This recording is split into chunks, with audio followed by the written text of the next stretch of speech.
요단 동편 사람들은 비느하스 일행에게 제단을 쌓은 이유를 묻고자 파견단을 보냈습니다. 하지만 이 지금 비느하스 일행으로부터 이 오해와 비난을 받은 이 두 지파 반은 처음부터 자신들의 행동을 해명할 기회를 얻는 것이 아니라 처음부터 그들은 비느하스 일행이 들이닥치고 그 뒤에 이스라엘 민족들이 집합하였던 것을 보고 정말 기분이 나빴을 수 있습니다.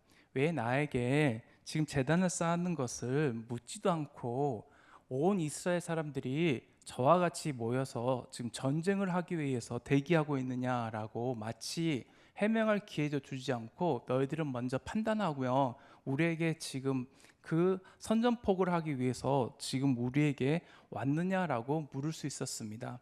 두 지파 반은 정말 처음부터 마음이 상해서 비느하스 일행과 좋은 말로 서로 그 자신의 행동을 차분하게 변호하지 못하고 똑같이 감정적으로 할 수 있었습니다.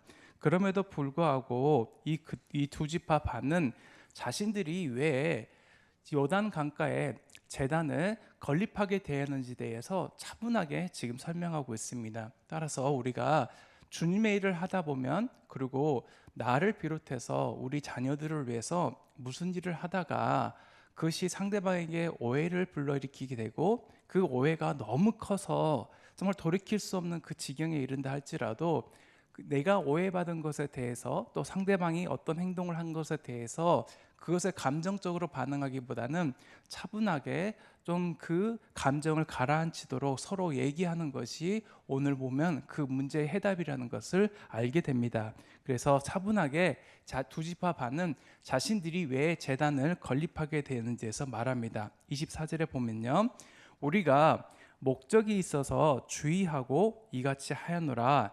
곧 생각하기를 후일에 너희의 자손이 우리 자손에게 말하여 이르기를 너희가 이스라엘 하나님 여호와 무슨 상관이 있느냐라고 말하고 있습니다. 그래서 24절 전반부에 목적이 있어서 주의하고 라고 말하고 있습니다. 이 주의했다는 것은 이제 걱정, 근심, 염려, 우려, 두려움을 의미하는데요.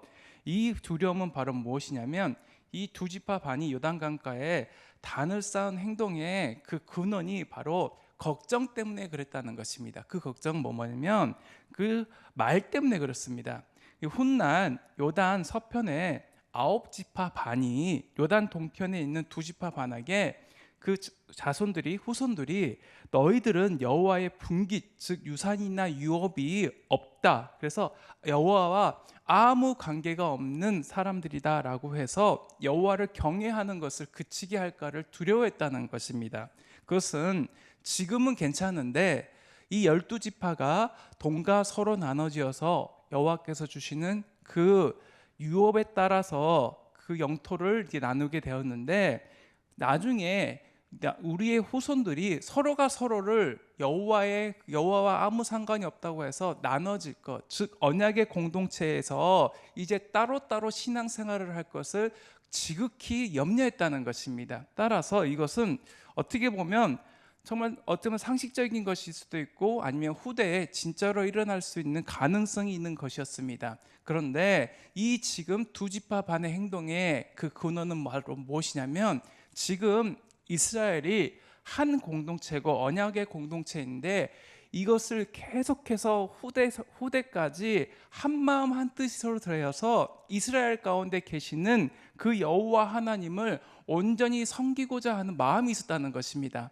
우리 이 시대뿐만 아니라 이 다음 세대까지 우리가 한 여호와 하나님을 한 하나님으로 섬기고 한 신앙의 공동체로 지금과 같이 열심히 신앙생활하고 서로가 한 형제가 되어서 정말 여호와 하나님을 한 마음 한 뜻으로 섬기는 이 귀한 공동체를 계속해서 유지하고자 싶은 마음이 있었다는 것입니다. 그래서 그 마음을 지금 내 마음 가운데 염려와 걱정과 두려움이 있었고 그것을 대비하기 위해서 우리가 지금 두 지파 반이 요단강가에 이와 같이 제단을 설립했다라고 말했다는 것입니다.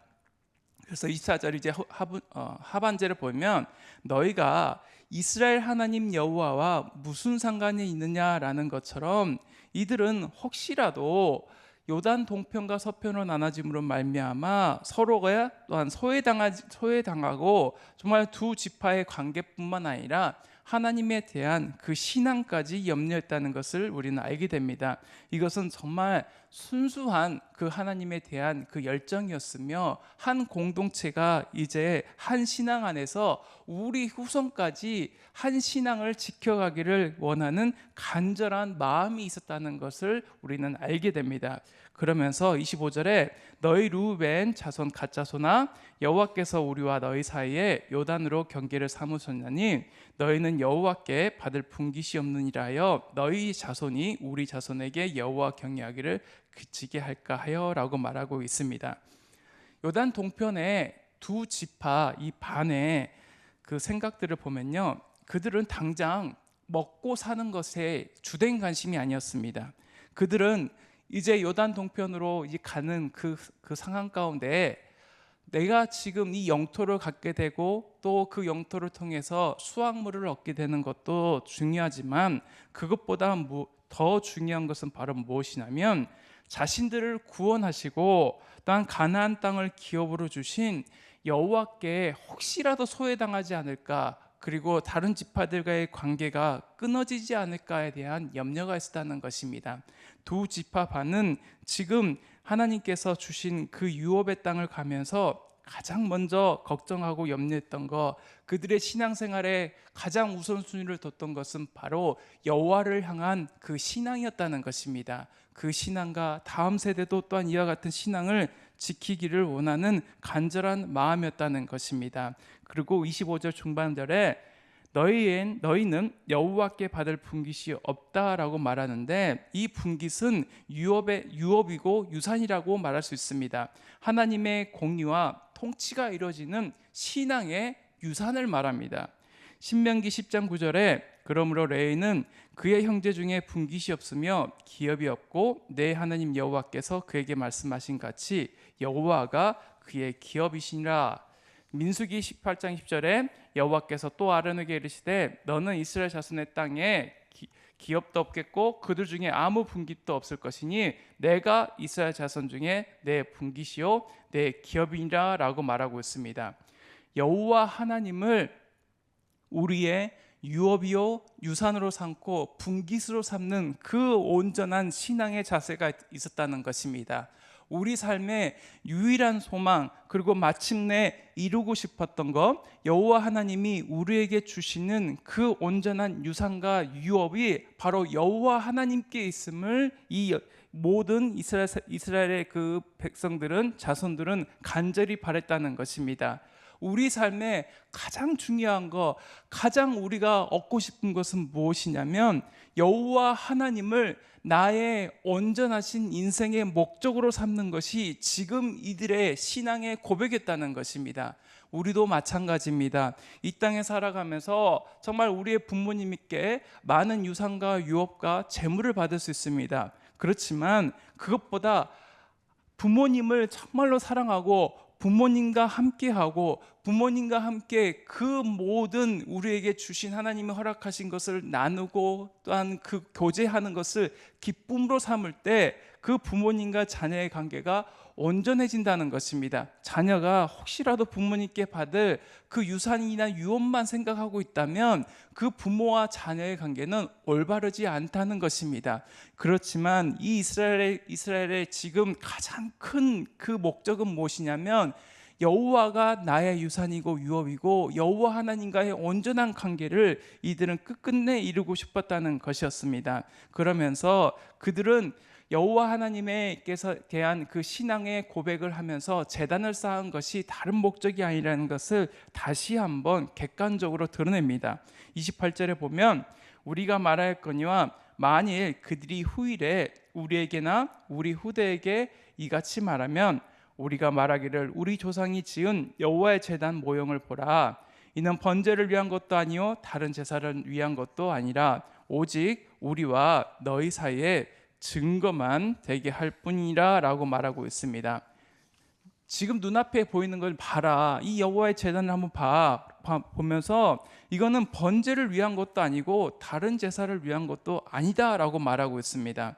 번제나 다른 제사를 일단 드리기 위해서는 이 평평하게 제물을 올릴 그런 곳이 있어야 되는데, 지금 봐봐, 이곳은 어떤 평평한 공간도 없어. 그냥 단지 우리가 정말 실로에 있는 여호와의 제단 모형을 그저 봄떠서 지금 만들었을 뿐이지, 그 앞에 다른 것을 하기 위한, 제사를 드리기 위한, 이방신을 섬기기 위한 그 제물을 놓을 평평한 공간도 없지 않냐, 이거 봐라 하면서 자신들의 지금 그 아홉 지파 반의 오해를 풀기 위해서 정말 그 제단을 쌓은 목적과 그 눈앞에 있는 제단의 모형과, 그리고 자신들뿐만 아니라 나는 너희들과 함께 하나의 공동체를 이루고 싶다는 그 진실된 말을 실제적으로 차분하게 설명했다는 것입니다. 때로는 정말 큰일이 날 수 있었고 서로 간에 오해가 될 수 있는 그 상황, 감정적으로 그 문제가 충돌할 수밖에 없었던 그 상황 가운데, 그들은 정말 두 지파 반은 정말 성숙하게, 내가 너희들과 먼저 얘기 나누지 못했지만 이제 눈에 보이는 이것을 봐, 그거 보고 너희들이 한번 판단해봐 라면서 오히려 차분하게 설명했다는 것입니다. 그때 이 아홉 지파 반도 이 두 지파 반의 설명을 듣고 이제 우리 가운데 계신 그 유일하신 그 하나님의 그런 온전하신 그 통치하심과 내주하심에 대해서 정말 함께 기뻐했다는 것입니다. 우리 33절 우리 함께 읽어보겠습니다. 여호수아 22장 33절입니다. 함께 읽습니다. 시작. 그 일이 이스라엘 자손을 즐겁게 한지라. 이스라엘 자손이 하나님을 찬송하고 르우벤 자손과 갓 자손이 거주하는 땅에 가서 싸워 그것을 멸하자 하는 말을 다시는 하지 아니하였더라. 아멘. 이 모든 오해가 풀어주자 그 모든 12지파의 이스라엘 백성들은 정말로 우리 가운데 계신 그 하나님을 찬송하게 됐다는 것입니다. 때로는 우리가 한 형제임에도 불구하고, 한 공동체임에도 불구하고 오해가 되고 서로 감정적으로 충돌할 수 있습니다. 그렇지만 오해가 풀어지게 된다면 이제 우리 가운데 함께 하시는 그 하나님을 인하여서 이제 찬송하는데, 이 찬송의 모든 그 근원과 목적, 그리고 한 하나님을 찬송하는 그 동기는 바로 한 공동체에서 우리가 한 형제로서 한 하나님을 향한 온전한 경외하심과 하나님에 대한 사랑을 우리는 표현한다는 것입니다.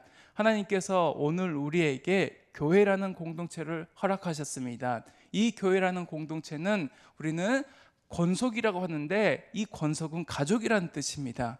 이제 주님 안에서, 예수님 안에서 한 형제요 자매가 되었고, 이제 믿음의 공동체가 되었고, 정말 혈연 공동체보다 더 끈끈한 유기적인 신앙 공동체가 되었는데, 우리가 바로 해야 될 것은 바로 하나님을 찬송하고 하나님이 우리에게 주신 그 은혜, 그 하나님을 향한 그 경외하는 마음으로 예배드리고 기도하고 찬송하는 귀한 마음을 우리에게 허락하셨다는 것입니다. 사실 오늘 본 말씀 22장을 어제와 오늘 나눠서 이제 보게 됐는데, 이 본문 말씀이 오늘 우리에게 주는 교훈은 무엇이냐면, 하나님을 향한 그 순수한 열정이 있었다는 것입니다. 하나님을 향한 그 순수한 그 바람과 내가 지금 누리고 있는 그 하나님을 향한 그 순수한 신앙의 자세를 다음 세대도 함께 누리기 원했다는 것, 그리고 요단을 중심으로 동과 서로 나눠졌던 이 지파들이 한 공동체임을 계속해서 이 다음 세대까지 누리기 원했다는 이 공동체 의식이 있었다는 것입니다.